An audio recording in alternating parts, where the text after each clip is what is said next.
Travai Diva. Travai Diva. I've got to say. Yeah. You look really good. Thank the tan is tanning. The toes are toeing. The I had a nails are job. nailing. I had a job in LA last week. Yeah. And I always joke, there's LA pretty, that you have to be LA pretty, which is basically the same as being ready to go on stage trip. Wow, Taryn. I've got to say. That's my phone. That's really Let's say crazy. it's my brother. Oh. Hey, Trav. Hi, you're actually live on the show. You're on air. Hi, Travis. Good to see you. What's your favorite thing about being my brother? Go. Speak up. My favorite thing about being your brother? Man. This is an easy answer. Quickly now. I'm on the spot. I can't do it. Love you. Bye. Bye. Oh, so good to talk to him. What Can't a believe he nice couldn't come up with a guy. single thing to say about being his favorite thing about me being his sister. My brother is quite funny, but he has a dry sense of humor. We love a dry sense of humor. He's much drier than me. I'm more of like a fart joke gal. And you know I do love your fart jokes. Hey. I have the sense of humor of an 11-year-old boy. The stupidest things make me laugh. If Taryn does a fart sound with her mouth, I'm done in. I'm gone. That or like someone or something on roller skates unexpectedly. That shit is so funny to me. Like if somebody rolls through on roller skates and you weren't expecting that, you're gonna look at me and tell me that a baboon and roller skates isn't funny. Speaking of baboons, you know my new girl, Ching Ching the monkey. What the fuck? I know y'all have seen these videos and you're not about to make me look crazy. You know Ching Ching, my girl. My girl. Pull it up on Is she a baboon? Yes. And the you girl follow who- her? Yes. They open up the pomegranates in front of her and her face. She's like, I have to move my eyebrows. She's like, Oh, she's your profile photo for me now. Ching Ching. We love monkeys. We love baboons. We love gorillas, orangutans. I think All they of are them. so funny. All of Their them. eyes are so expressive. They people. They just don't want to pay taxes. And I'm convinced. Absolutely. They've unlocked the Have you code. seen the ones that I sent you one? A bonobo, and he Going down the slide. and he runs across, and he has his hands And he up in looks the air, like Venom. and they're Makes me so and they much. run with their hands in the sky, and they go. Their call, their monkey call is whoo, whoo, You and me. whoo, whoo. I love monkeys. They're my favorite animal. Oh, my favorite animal is a camel, but Aw. monkeys are right up there. Giraffes are my favorite. That's how Really? you know God has a sense of humor. Because why is their neck 6 feet tall? Because you're scared of. You told me once that you have a fear of extremely Overly large large things. So you would think a giraffe would scare me, but they're beautiful to me. They're the like eye- one of the last funny creatures on earth. with their eyelashes. All of it. It's incredible. Their children fall out 6 feet tall. I was just gonna say It's they're- crazy. They give birth standing up. It's crazy. And then they just walk off. Like that didn't just happen. That's kind of how I was born. Yeah. Yeah.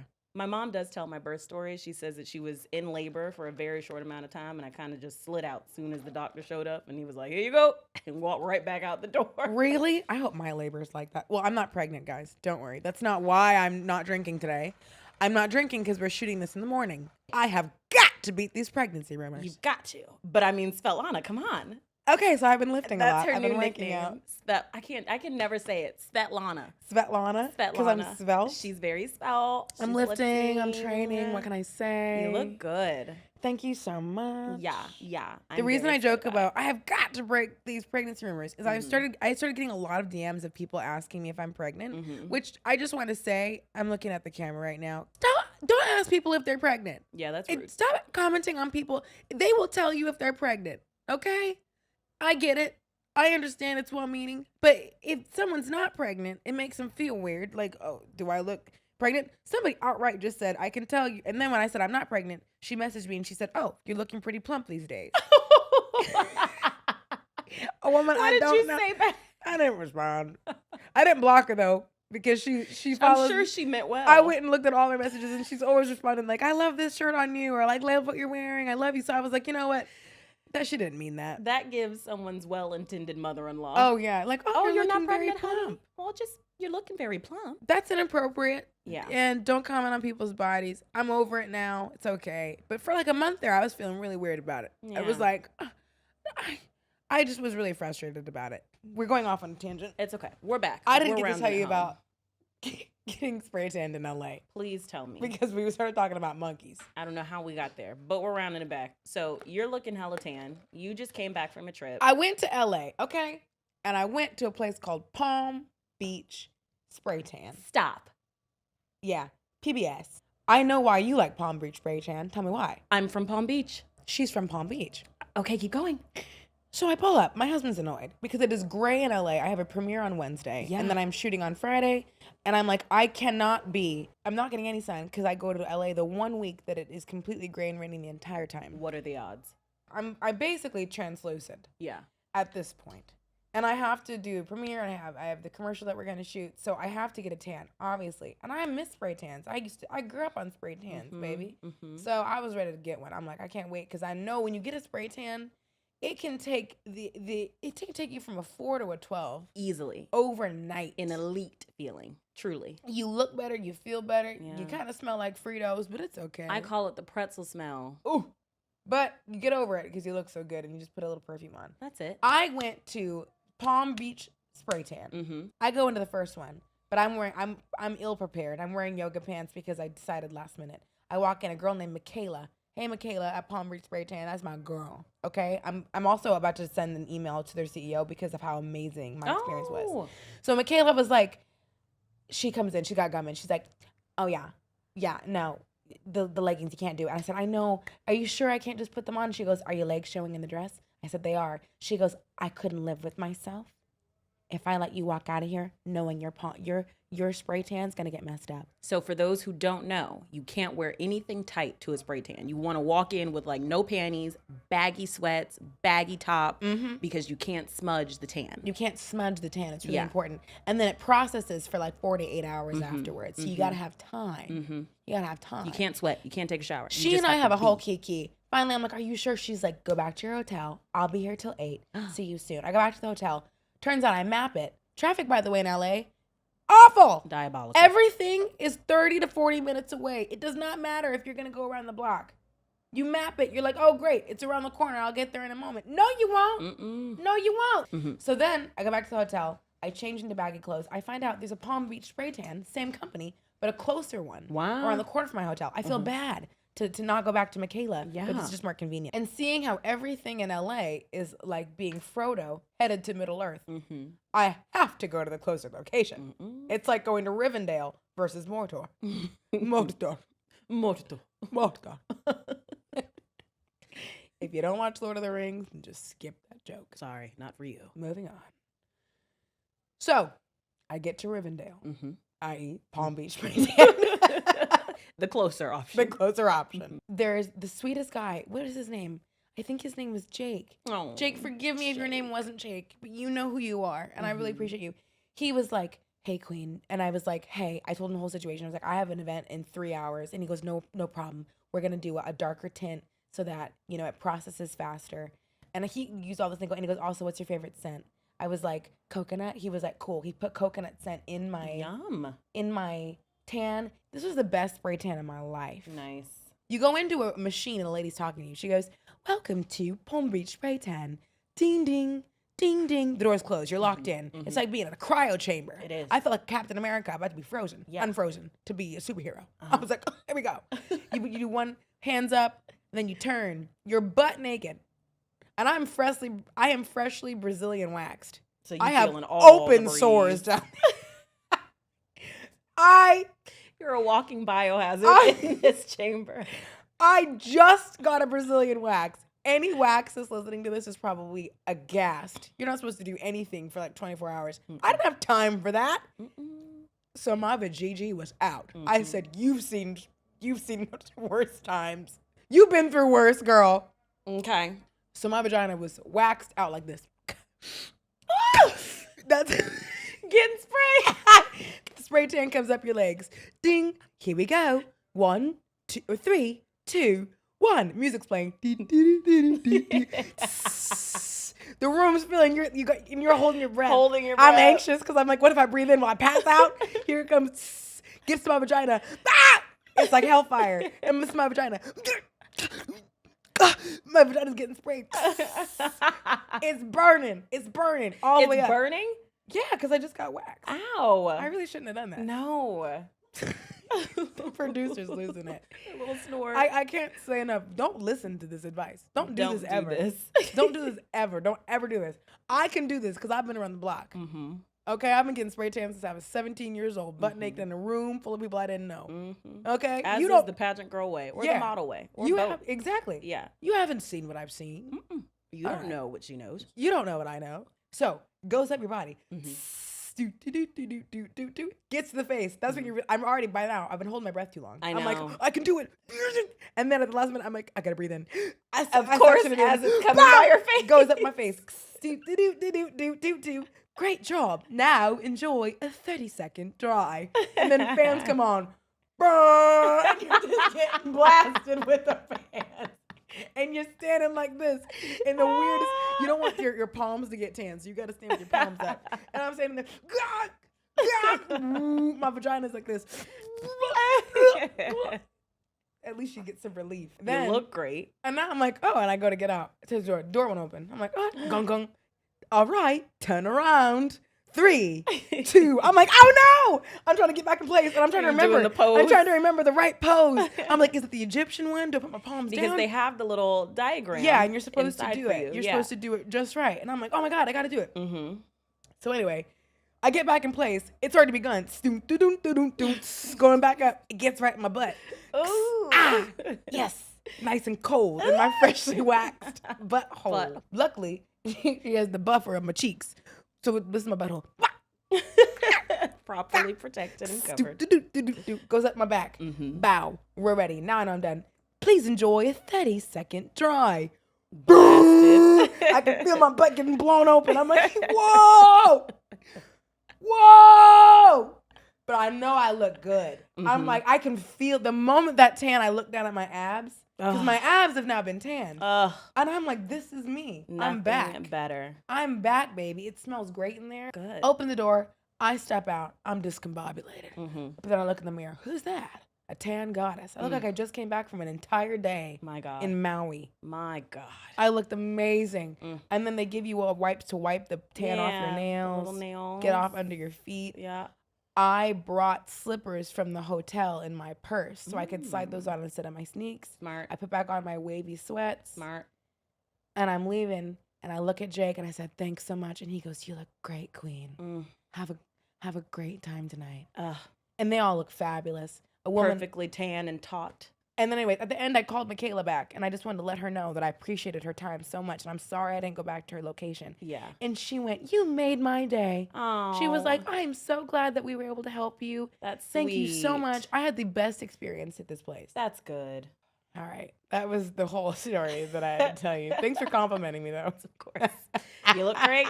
You look great. I did not It's get all- my tan on the way out, which bummed me, but I did get sun, so it's okay. No, I think I'm a lot real of good. people would be surprised good. because you have the most beautiful, perfect ebony skin year round. What? Year round. I mean, come on, Div. What? It's I will say, my winter shade is a little different because I look a little paler. A little so. sallow. But you do spray tan. I love a spray tan. Tell us about it. So I didn't start spraying until I started competing in pageants, which was in my late 20s. Or no, Uh-huh. early 20s. What am I saying? Yeah. Now I'm You're a not late even in your 20-year-old. late My 20s, God, I'm only asshole. 26. Started spraying probably at 21 for my first pageant. And I remember I was competing with a bunch of black girls, and I DM'd them and was like, what do I do? I've never Yeah. gotten a tan. I've never sprayed. Yeah. Is this even a thing that I should do? And they're Yeah. like, absolutely resounding yes. So I call up my girl Jan. Okay, so boom. We love Jan. The girl, you know Jan. She sprays all of the Miss New York queens. Have you gone to Jan? I go to Maria. Who's Maria? Maria's my girl. We love Maria. Maria, Jan, Michaela. Maria, I'll see you at the end of the month. See you soon, queen. So I go to Jan. Jan she's fabulous. You got to go to somebody who does. Who knows the science and the art of Yeah. color and color theory Yeah. and spray tanning. So I felt so safe. Yeah. So she puts in my special mixture. She does a clear coat on top to seal me in, and she Oh. adds gold flecks to the tan because as a dark woman, I want to shine. I want to glow. So I'm in there butt ass naked, Yeah. completely just open for her. She sprays me by hand. Gets all up in the nooks, all up in the crannies. Labia gets color too. She doesn't miss. And She that's doesn't what miss. I love. Because I'm a lippy girl. What can I say? Ah! What can I say? So she sprays me down. I've been shot. Don't know what I just said. Someone will enjoy that. Anyway, she sprays me down, front to back. I walked out for the first time addicted to spray tans. Yeah. Absolutely addicted. Yeah. I've never looked better. I've Yeah. never looked healthier. I've Yeah. never looked like slimmer, trimmer, never looked more like how I want to look. That's it. Yeah, so I will say, I'll give it to the black girls of the pageant world. Like, they really did put me on to the spray tan game.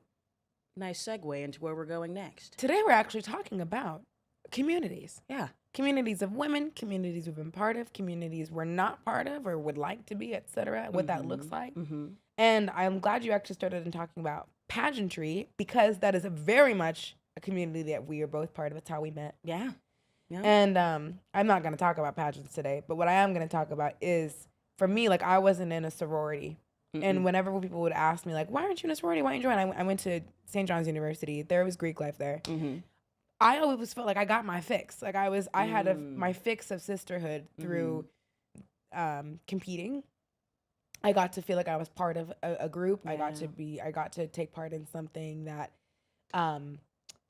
felt like a team sport in some ways, but it absolutely wasn't. I mean, pageants are sporty. But it's not a team sport. There's only one. Well, yeah, you're competing there can for only yourself. be one. That's a good point. That's a good point. But you still feel like you're part of something, and you can make Yeah. friends, right? So I can totally see the allure of, like, a sorority, Mm-hmm. because I can't sit here and say I don't believe in them when I know damn well I was In our very own way. in our very own way. We were part of one. Yeah.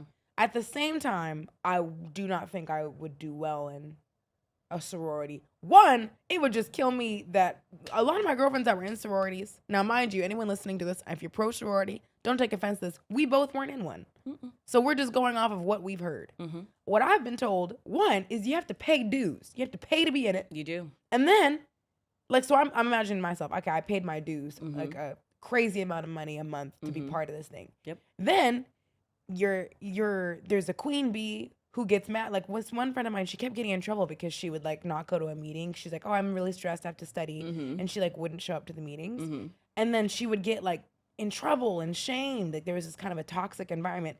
This is not true in all sororities. Calm down. This was just true in hers, Mhm. okay? In hers, it was kind of a toxic environment. She was getting in Yeah. trouble. And I used to always be like, aren't you paying to to be in this? Yeah. Right? This doesn't sound fun at all. It sounds Yeah. like you're in trouble all Yeah. the time. For her, it didn't seem like it was something that was good for her. But I've also met gals, especially in the pageant world. Mm-hmm. There's a direct pipeline, sorority For sorority to Miss America, Miss USA pipeline. For certain. And so a lot of those girls loved being part of Greek life Mhm. and being in those communities. I think in one capacity, I would have thrived in that environment Yeah. because, You would have been treasurer.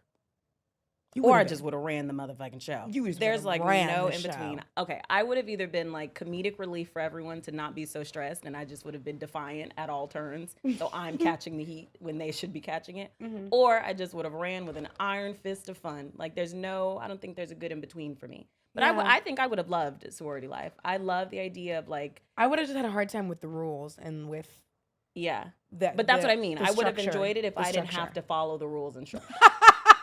If I Well, could that's just not how show, it works, it would have Tiffany. worked for me. It would have worked for You me. can't be part of it and not follow the rules and structure. Why not? Because no, you can't do that. I think if anybody could pull it off, I'm it kicking you would out have of the been sorority. Me. I'm the president. Too bad. You're kicked out of the sorority. I'm gonna start my own. You're asked. That is exactly something you would do. 1000%. You would literally be like, "I'm gonna go start my own sorority," and then Everybody would come. and to then we mine. have a war. Yeah. We, the Alpha Kappa Delta Boos, are really upset. And us, the Alpha Sigma Thetas, would have thrived. Oh no! Mhm. And then I'd be like, "Girls, we've got to throw a party." I Wait, don't know. Taryn, you know this is the plot of Monsters University. I've That's never literally seen what it. they do. I've never seen The it. spin-off to Monsters Inc. Do they go and make their Yes. own The fraternity? the sorority? riff-raff monsters can't get into the big one, and so they go That's so start their own, and they cute. compete in the Monsters University games, and they prevail. That's amazing. Yeah. Mine would not go like that. We're not the scruffians or the ruffians. No, we're the scruffy ruffians Yeah, but then we end exactly. up on I'm top. glad you said it. because we don't have rules. We're the top sorority. No, but you're all short. My sorority would be full What? with tall glamazon women. Oh, we want to talk about my height You want wanna talk about mamas. you want to talk about This is what I would do See, strategically. This is exactly why we shouldn't have been a sorority, because I already want to fight you. I would have recruited all the tall bitches. Come to my sorority. We've got longer beds, okay? You've already got a better night's sleep on my team, all right? We don't have rules.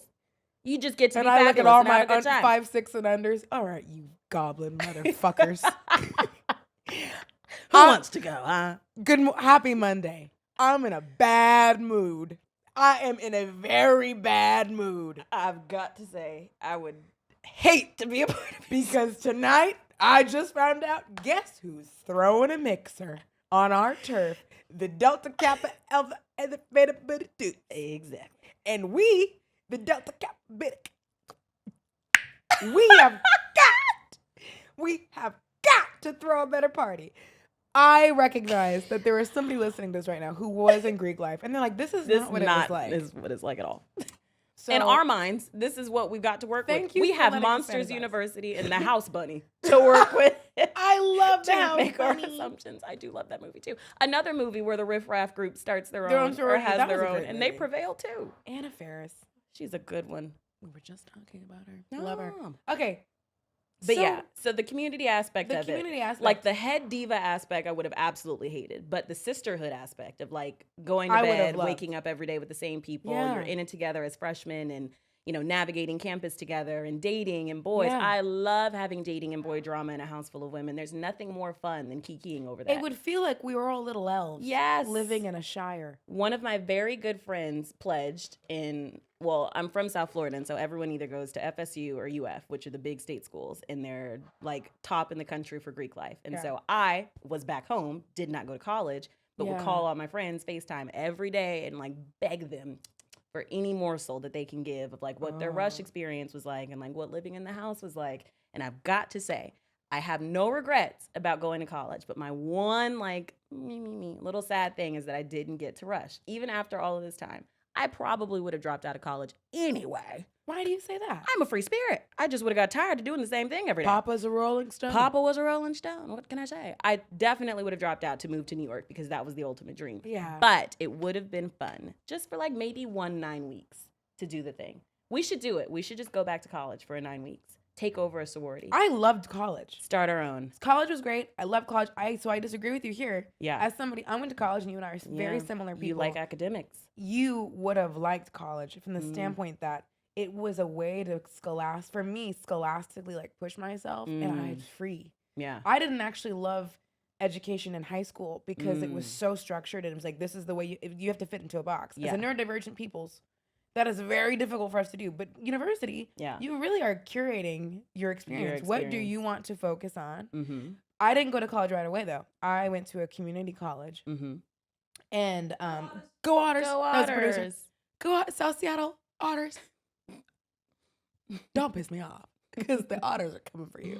Okay. Nothing makes me laugh more than that. The Actually. Otters. Yes. You hold back your laugh. She always laughs at my community college. It makes me laugh because they don't have mascot. any sports teams, but it's very cute. I love that. Community college kiddos unite. Let's go. Mm-hmm. This week's episode is presented by our friends at Soapbox.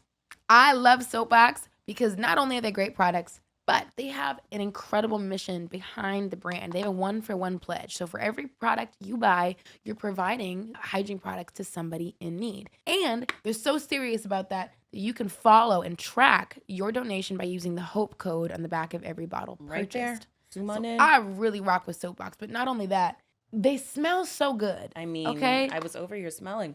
This is Cuckoo Bananas. I've got the Biotin and Superfruit Restore and Volume Shampoo. I've got the Coconut and Shea Deep Moisture Shampoo. My hairdresser actually told me, she said, my God, your hair is drier than the Sahara. I said, okay, you didn't need to hurt my feelings. But at the same time, this is great for me. This nourishes, softens, and moisturizes. And my hair is really fragrant afterward, which I really like. I like for the scent to cling to me. To come to you. And what I love about Soapbox is that it's so rich with antioxidants. The hair, it's plump. Okay? Mhm. She's defined. Uh-huh. The girls are giving. The curls are Yeah. doing exactly what they need to do. What I love is the Biotin and Superfruit shampoo and conditioner cocktailed with the Mane Tamer leave-in conditioner. You don't rinse this out. So the tea is you leave it in for 5 minutes. Okay. Let her cook. Let her do what she's going to do. You don't rinse it out. You get out of the shower. You're smelling good from the body wash. You're smelling good from the leave-in. lasts all night. Oh my goodness. It's a good This time. is great. It's a good Fantastic. And then to top it all off, and this one's been my longtime favorite. I'm newer at using the shampoo and conditioner, but I've been using the body wash Ooh, for let a me hot see. minute. Let me This is look. the vanilla bean and fig restoring body wash. Mm. Smell it. Listen to That's this. heaven. Listen to this. Also antioxidant rich, uses plant-based cleaners, paraben-free, and vegan. She's cruelty free as well. What I love most is that my shower smells like this afterwards. Ay, ay, ay. Oh yeah. It's a good time. Good stuff. You can shop their products now at Target or any other major retailer. Or you can shop Soapbox directly at soapbox.co. Use code WearYourGirls 30% off. You're welcome. Love you. Travai, diva. Travai, diva. The lady sat next to me. Oh, one of my really good friends. She was like 53. Mm-hmm. That was my homie. I did one semester at Community, and the one thing that I remember was that I had a teacher, a math teacher, and he made a joke, and he said, what was the difference between an old bus stop and a crab with boobs? Ask. What? One's a crusty bus station, and the other one's a busty crustacean. That was really I good. paid for that joke, and I left. Didn't finish the semester.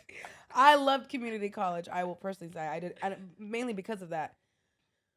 I went to university later. So when I was 21 and I was entering college for the first time, I was 21 in 101 classes, and I used to feel really weird about the fact that I was older than my peers by quite a bit. Yeah. But in community college, I love the fact that the homegirl next to me was 53 and a mom with kids. Yeah. Also, my favorite people to talk to because they're so encouraging and like so wise. Like they had such great things to contribute to the conversation because they'd actually lived. Had lived experiences. Actually lived, yeah. I mean, community college is great. There's this huge array of individuals that you're going to school with, and it is so great. I'm a huge proponent of community college. It makes me sad I don't know if there's still a stigma about it. I'm not really in circles anymore in which young people are talking about going to college. Yeah. But when I went to community college, I remember when I graduated, my high school did this thing where on like the last day of school, all the seniors, they would call universities around the nation and they would get up and you get to come down when they call your university. Oh, yeah. And I was one of the last I people know. standing because Those are the I was going to go worst to, and then they were like experiences. South Seattle Community College.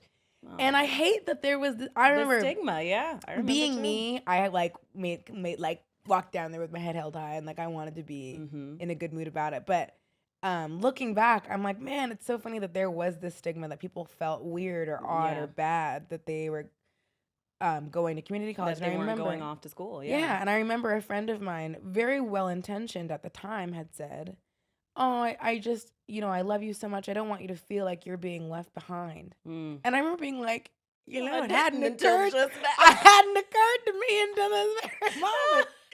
Where are you going?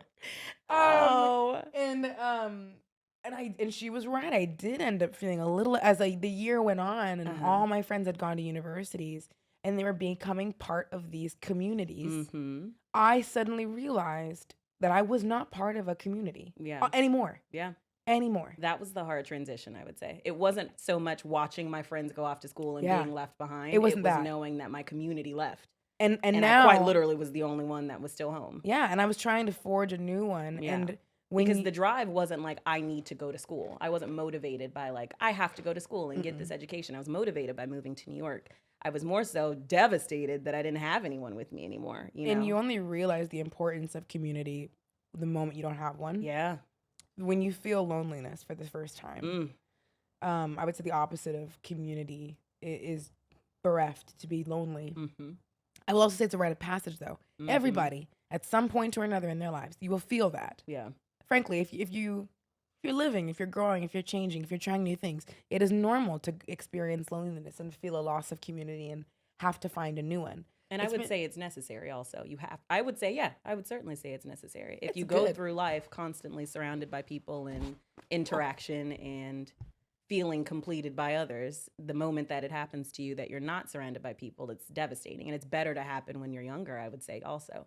And so that you can recover and see how to recover from it. And how interesting. So going back to Greek life is really, I think, the existence of the recognition that young people need to find a community and want one. There's a market for it. Young people want community, and no matter where you are, especially if you've left home.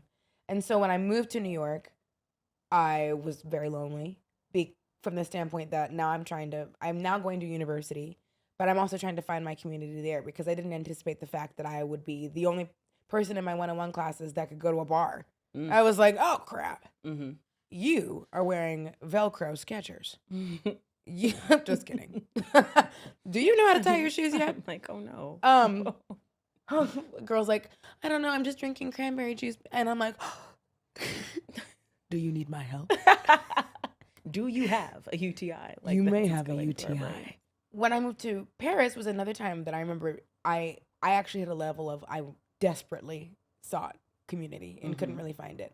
And even to the point of like looking up like expats that lived in Paris and like expat Americans that lived in Paris communities. But that really wasn't for me because they were all like triple my age and retirees. And I was like, oh, okay. Starting so life over for the third time blissfully. On to the third marriage. Yeah. And so that was another time that I really was like, okay, community is so important. So when I came back to New York, I was like, okay, one thing I really want to focus on doing as I move into my mid-20s at the time was building a family in New York. I was like, I need to make community here. And I got really good at that. I would say, I think I'm a really good community builder. I would say so.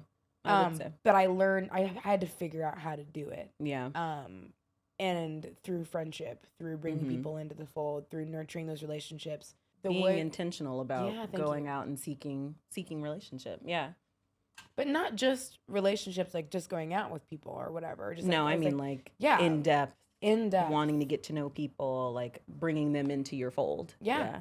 Totally. Yeah. I would say it wasn't something that I intentionally sought out, but something that found me inadvertently. I found my community, even though I wasn't looking for it. So it's interesting to hear you say, like, you went through periods of life where you were seeking community. Because even though I was lonely, I never really thought, oh, I need people around me. I was always just so focused on, like, building myself and building my career, essentially. But through meeting you, I have now inadvertently built community. And now I would say at 25, 26, I'm in the place where I'm actively seeking my group of people. Yeah, that's been cool to watch you do. Yeah, because I was very much a lone wolf when we met. Oh, yeah, you were. I'm never mean, and I wasn't like standoffish or cold, but I just wasn't driven by having this vast group of people to surround me with, or just even a best friend at the time. Yeah, it's giving in The Incredibles when he goes, I work alone. I work alone. I work alone, buddy. Fly off, buddy. I work alone. Yeah, Fly very home, much buddy. Yes, I work fly alone. home. I was very much Mr. Incredible. Yeah, Doing your own thing. doing my own thing. But it's been fun to watch you build your own communities. Yeah. It's been really cool to see. I'll always be like, you know, we'll like, when I remember when we threw our launch party for the show, I was like, so who's on your, I had my list of people that I really wanted to come, and I'm like, who's on your list? And you had all these people that you were like, so this is a girl that I connect with in PR, and this is another gal, and this is another person I compare notes with, and it was really exciting for me to see, like, look at Tiffany, I got people. look at the network you've built so intentionally and so thoughtfully. That's really cool. But also without thought. I think that's what's getting me in this moment. Like I've never thought about up until now that you were thoughtful. I was inadvertently thoughtful, I guess is what I'm trying to say. Like I wasn't seeking it out, but it just kind of happened. And now I'm looking and I'm like, oh wait, I do have a very intentionally created group of people that I love that I didn't really think about wanting until I had them. And now I can't imagine life without them. I saw a quote the other day on the internet because I go there sometimes. It was basically talking about, and I'm gonna butcher it, but it was basically talking about how we are in a age in which we are always like, protect your peace. I'm gonna do me. Cut out just how I am. It's just how I am. Cut out people that, you know, make you feel bad, which I still agree with that to an extent. You should protect your peace. Don't hang out with people that make you feel bad about yourself. None of that's changed. But I recognize that what this quote was talking about is if you take that too far, you're just gonna be alone. There is a level of recognition that to be in a village, you have to be good at being in the village. That means sometimes going to stuff and events you don't want to go to, showing up to dinners and birthday parties that you're not in the mood that day, right? Yeah. Like we are in kind of an era in which people are like, I just have to take care of me and I just got to do me today, so I'm going to stay home. I'm going to skip that. I'm going to flake out. Yep. Being a flake makes you a bad village member. I'm sorry. There's a certain level of flakedom that will get you ousted. Yeah. And you can't be upset at the people at the village when you are ousted. You can't be because surprised at some point when, that behavior does show that you don't want to be a part of the village. Exactly. And I'm preaching to the choir because I'm quick to be like, oh, I don't know, like not tonight. Yeah. Oh, I'm tired. Like, oh, I need to preserve my peace. And then I had to realize I'm alienating the people that I do actually love because I'm constantly protecting my peace. Like at some point, girl, your peace has to take a back seat. Not all the time. Not but all the sometimes. time. And Sometimes. I feel like I've kind of watched you grow out of that, which has been cool to watch. Yeah. Because I was the first person to stay home and felt no guilt about it either. I'd be like, I'll catch you next time, but I love you. And now I find that it's more fun, and we say this all the time. Rarely do we leave the house and go out and not end up having fun. No. It is always in the lead up. It's always in the days before. It's always in the getting ready that you're just... like the 4 hours before when it's time to start getting ready. And I'm like, I really don't want to go now. It's agonizing, the thought of having to leave the house and traipse across town to go to where you go. But the moment that I walk in the door and see my peeps, I'm like, oh, I'm locked in. I'm here. Exactly. And it's if you are somebody who you start to get in your head, social anxiety wise, I totally get that. I know, shocking. Yes, I get social anxiety. You didn't think so? Now you know. Yeah. Alpha Kappa Double Do's. We get social anxiety twos. Very good. Thank you so much. Very I'm the sorority president, actually. The only way out is through. It's true. So a lot of the time, it's like, just show up. Just go. Especially if it's a relationship where it's people that you want to have a relationship with, you want to be part of their village, or you want them in yours. You gotta go. Yeah. But I will say 9 times out of 10, once you're there, you're like, oh, okay, I'm glad I came. I'm gonna have a good time. It's a freaking blast. This happened recently. I went on, I'll give one example. Last year, my new friend group that I love these queens. I had never gone on a girls trip before. And I was the first person to be like, I'm not a girls tripper. I don't think that's for me. And I was adamant about not being a girls tripper. Don't look at me like that. Because I'm going to just give you a look or two. I was adamant about not being a girls tripper. And I made up in my mind, okay, you know what? I can't say that I'm not a girls tripper unless I actually freaking go. You're really good at that. She is very good at it. You said and you interrogate the feeling. My new favorite saying, quote, or shout out to Maya, you are, girl. Went out to dinner with a new friend that I actually was like, oh, God, I'm exhausted. I don't want to go out. But I went and had the best time. Yeah. Maya said she interrogates all notions of womanhood in general. The notion of wanting to be a mom, the notion of needing to be married, the notion of friend groups and what that means to her. And it was just so profound in the moment. I wrote it down and was like, this is going to stick with me for life. And it has since she said it. I interrogated the notion of why don't I like girls trips? Why am I not a girl who can go on a girls trip and have fun? So we go through the process of planning this trip, which is 3-4 months. No, I'd say longer than that, like 5 months of planning. And right before we leave, there's a blow up in the group. And immediately I'm proven right. I'm like, oh, this is what I was looking for. This is why I don't go on girls trips. Like now. I remember you almost didn't go. I mean, we're like 2 weeks out from the trip and everything is paid for. And I'd already made up in my mind, like, I'm not going to go. Why? Because I was looking for a reason to not enjoy this experience. Yeah. And a lot of that, I think, deeper down is a protective part of yourself. 1,000%. Because I've had some friendship traumas. We all have. I was protecting myself in that moment. But then, of course, when it came down to it, I said, you know what? I'm going to go because I can either learn and grow or I can stay and not go and maybe not get the lesson out of this. The lesson would be, I'm right. Girls trip sucks. And that didn't seem like what I wanted. Lesson, No. So I'm like, I'm going to go. Ended up having the most amazing time. And these are now my homies. These are my girls. Yeah, we love them. They all came to the podcast party. Yes. Love and them. they're so supportive. We're all going through life together. And now I've learned I love a trip. And look at you. I love going on trips with people I don't know. The lone wolf has found a pack. And it's fun. And I like to bop between packs too. I think that's something fun to touch on. Like, community doesn't always have to look like, you don't have to be a part of the same communities, I guess, is what I'm trying to say. Like, you can be a part of a church community, but you can also be a part of a community of girls who like to go out and party on the town. But you can also be a part of a community of people who like to work and don't really leave the house, or knitters.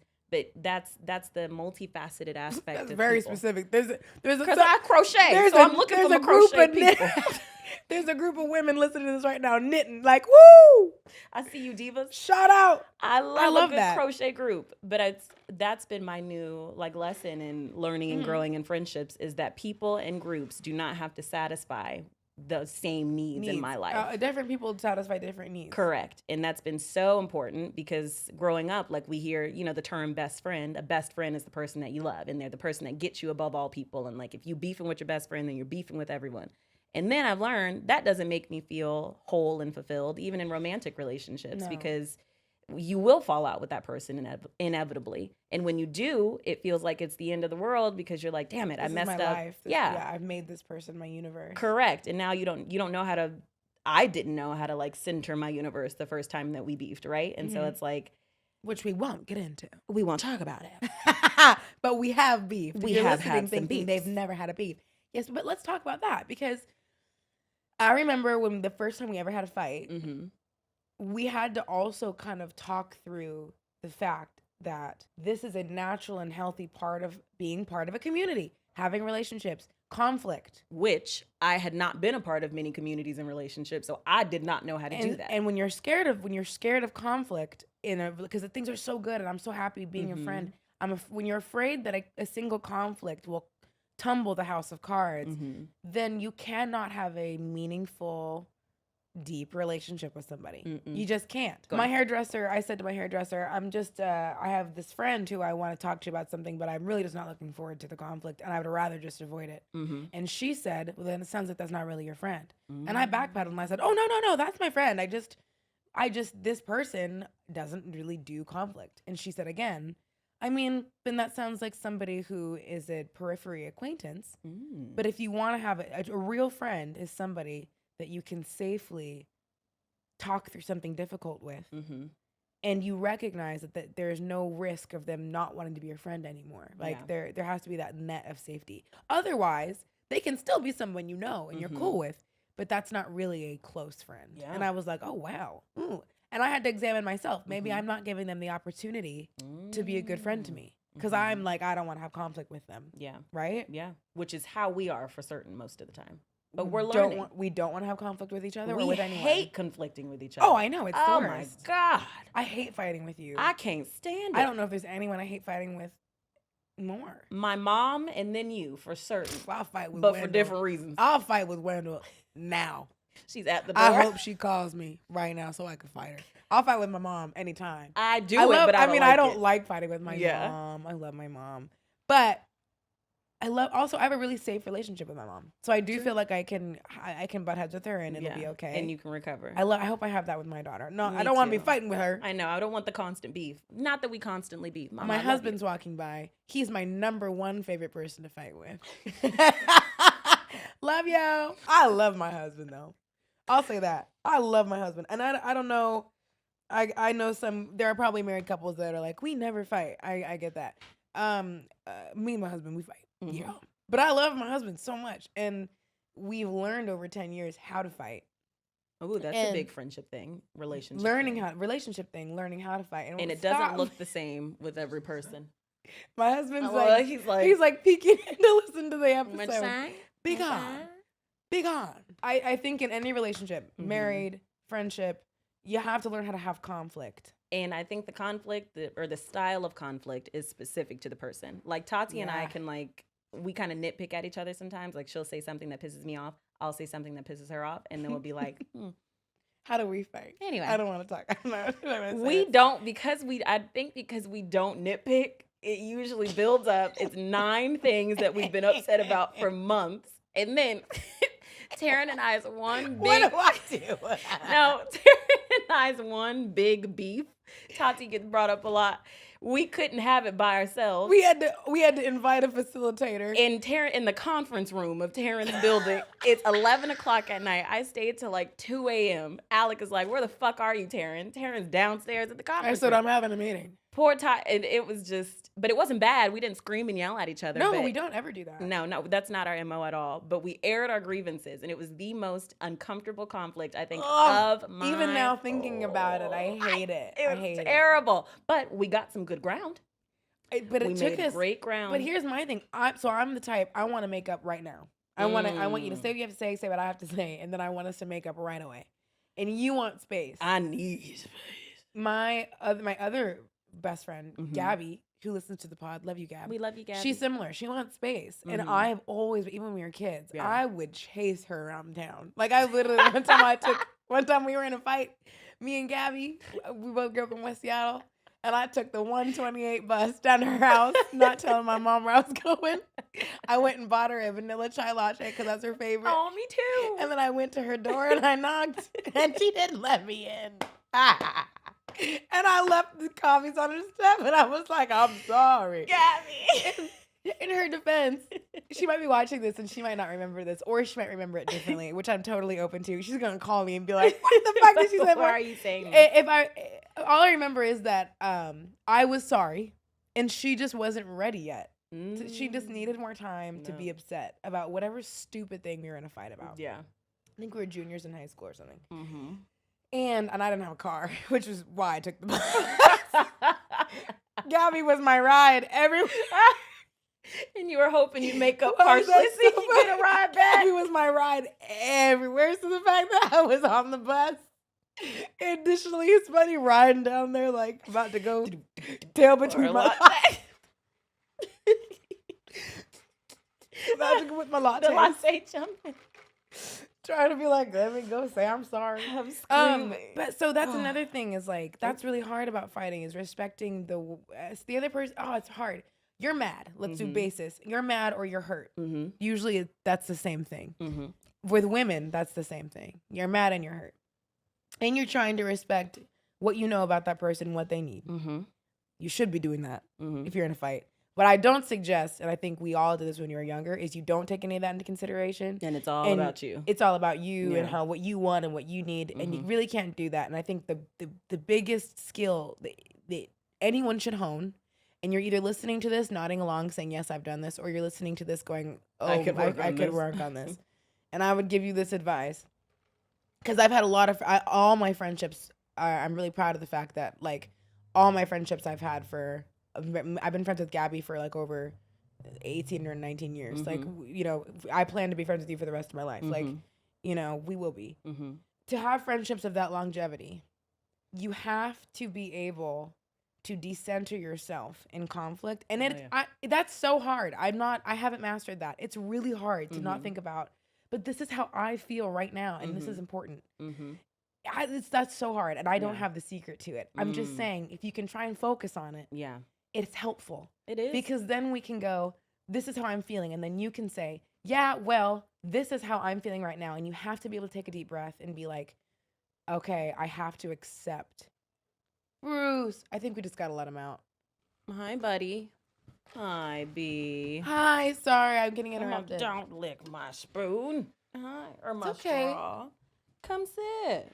No, he's gone. All right. It's really hard Yes. to center someone else when you're upset. Yeah. Again, I don't do it right all the time. I fail at this all the time. But I've noticed our conflicts that we've had go better when I'm able to do it. Same in my marriage. I would say, yeah. Ooh, man, it's hard though. Girl. The point of this whole conversation is being in a community is not always all sunshine and rainbows. It's work. It's work. It is varied. It's intrinsic, but also deeply community-based. It requires you to decenter yourself from what is this community doing for me? How do I feel? It's not always about that. Yeah. Sometimes it's about valuing the fact this friendship, this community means so much to me that I need to. Oh, here comes my dog. And she's about to ruin the whole set. So for people listening, my Great Dane just walked in to the frame and he's going to figure out where he can lay. Come on, Brucey. Well, this seems a good place of effort to wrap, but here we go. There you go. He's going to lay down. Good boy. Lay down, Pop Bruce. it. Lay down. Good boy. You got it. Ah, boy. And settled. Okay. All right. He doesn't like that. Yeah. All right. Let's actually get to our announcement. So with community in mind, we have listened, we've read the comments, and we're so excited to share that we're starting a Book club! Do. So, the Book club. rules of book club. We're going to... His little stick. LOL, come Please. on. You got it, buddy. And he's comfy. You can put that there. Exactly. Good boy. As long as you don't drool on my pants. Yeah, just pull we your good. pants away. Bow. Okay. Bow. Okay. Hi, everyone. The dog has decided to join the podcast. We're back. And with bully sticks. Okay. We're starting a book club. We're so excited to do this with everyone. Mhm. We've chosen the book. We know the rules. Well, Tiffany chose. I'm going to be really clear. I did not choose this book Okay. because if y'all don't like it, it's on Tiffany. So the way that Tiffany chose the book that we're going to read as book club, okay? We're giving you about a month to read it because everybody has busy lives and you might not be able to start it right away, okay? But we're going to be following up. And we want, as we read this book, this is a smut. It's spicy. Those are my only requirements, that it had to be smutty. If that's not you, no pressure. But if you're ready for a little bit of smut, let's do it. Any comments you have as you read, send them to our Instagram at We're Your Girls Pod. Okay? DM us. We will be reading along, and we're going to do a special episode where we just recap the book. All right? And it's just for you. It's for our smut girlies, for our book talk, our romanticy girlies. We love you. And we're going to do this together. You locked in? Also, we love the divas who've never read a smut. I think one of the most exciting things about the book integration into the pod was connecting with people who haven't read smuts before, like Tracy, our producer, and like Shosh, our manager. Tracy, are you going to read it? Yes. Yay! Tracy's going to read it. You're going to have to at least jump in for a little bit. Tell us what you think. Oh, Tracy. Prepare to blush, baby, because it's about to get nasty. Shosh, are you going to read it? Yay! All right, everybody in studio is going to read it.